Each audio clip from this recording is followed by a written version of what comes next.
Jimmy Cliff was born James Chambers on the 30th of July 1944 in St. James, colony of Jamaica, the second youngest of 9 children. Jimmy was born into a modest household. His father worked as a tailor, careful hands, gentle voice, a man who stitched clothes for villagers while quietly stitching dreams for his children.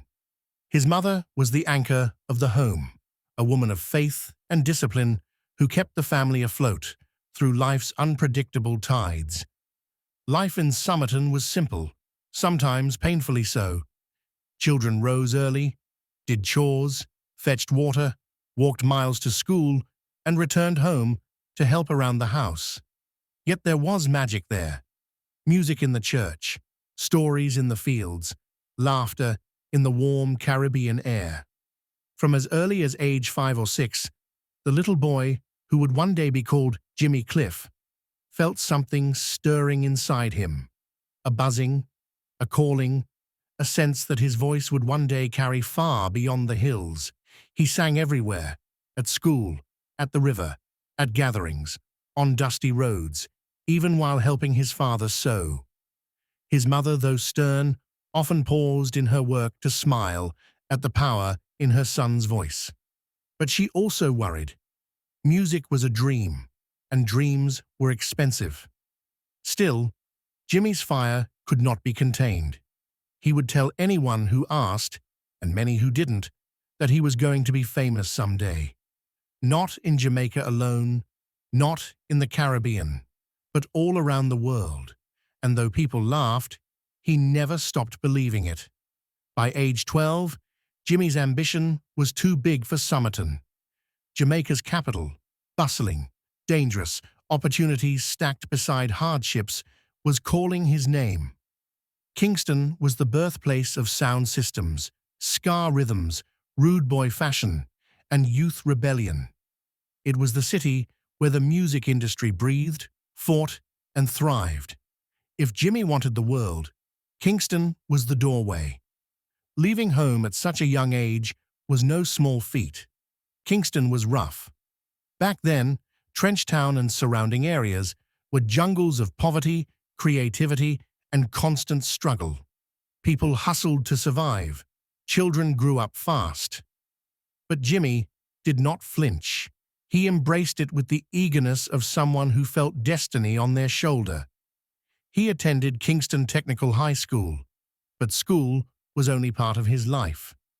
His real classroom was the street corners, the recording studios, the sound clashes, and the community dances where music pounded from huge speakers built by sound system kings like Duke Reed and Coxsone Dodd. Jimmy would squeeze himself into these gatherings, watching, learning, absorbing everything. Soon enough, he began pushing his way into recording studios. He was small, persistent, and annoyingly confident. But that boldness worked. He met producers who recognized that beneath the teenage bravado was a voice rich with passion and grit. At age 14, he recorded his first songs. Most went unnoticed, but Jimmy didn't care. He had begun. And once he started, nothing could stop him. Jamaica, in the early 1960s, was buzzing with optimism. Independence was around the corner. The youth felt alive, restless, hungry for identity. Music reflected this energy. Ska music with its upbeat horns and driving rhythm was the sound of a new Jamaica in motion. In the middle of this cultural storm, a surprising hit emerged. Hurricane Hattie. It was Jimmy Cliff's breakthrough. The song was playful, catchy, and unmistakably youthful. It climbed the Jamaican charts and introduced Jimmy as one of the rising teen stars of the era. Suddenly, people in Kingston were talking about the skinny kid with the big voice. Who is he? Where did he come from? How old is he again? Jimmy was more than talented. He was relentless. After Hurricane Hattie, he continued recording song after song, experimenting with his voice, sharpening his skills. He wasn't content with just being another artist in the crowd. He wanted to push boundaries. He wanted to take Jamaican music somewhere it had never gone, and he soon got the chance. In the mid-1960s, Cliff caught the attention of Island Records founder Chris Blackwell, a man with a vision for taking Jamaican music international. Blackwell had already signed Millie Small, whose hit My Boy Lollipop catapulted ska onto international charts. Now, he wanted someone who could follow that success, someone young, charismatic, and globally appealing. Jimmy Cliff fit the role perfectly. Blackwell brought Jimmy to London, opening doors that most Jamaican musicians could only dream of.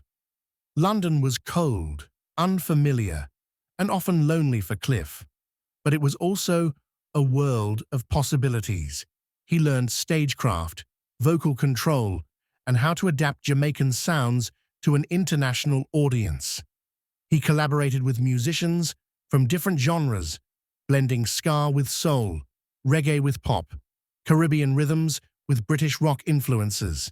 By the late 1960s, Jimmy Cliff had become one of the first Jamaican artists to truly break into the global music scene. His concerts drew diverse crowds. His songs were played on European radio stations. He became a cultural ambassador, introducing the world to the heartbeat of Jamaica. But his greatest breakthrough was still to come. In 1972, Jamaican cinema barely existed. There were no major studios, no big budgets, no national film industry. Yet the country was bursting with stories of struggle, survival, rebellion, and dreams. Director Perry Hensel and writer Trevor Rohn wanted to bring those stories to life, and they needed a lead actor who could embody the raw, unapologetic energy of Jamaica.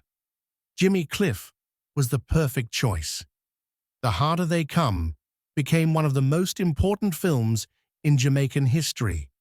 Jimmy played Ivanhoe Ivan Martin, a country boy who comes to Kingston seeking fame as a singer but gets crushed by the corrupt system, ultimately turning outlaw. The character mirrored the realities many Jamaicans faced: poverty, oppression, and the desperate search for opportunity.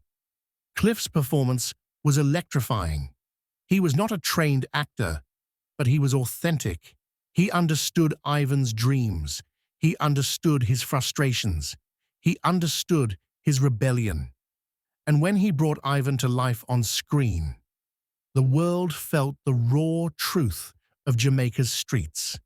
The film became a cult classic, especially in the United States and Europe, where it introduced reggae to new audiences. But even more powerful was the soundtrack, often cited as one of the greatest movie soundtracks of all time. Songs like You Can Get It If You Really Want, Many Rivers to Cross, Sitting in Limbo, The Harder They Come became anthems of struggle and perseverance.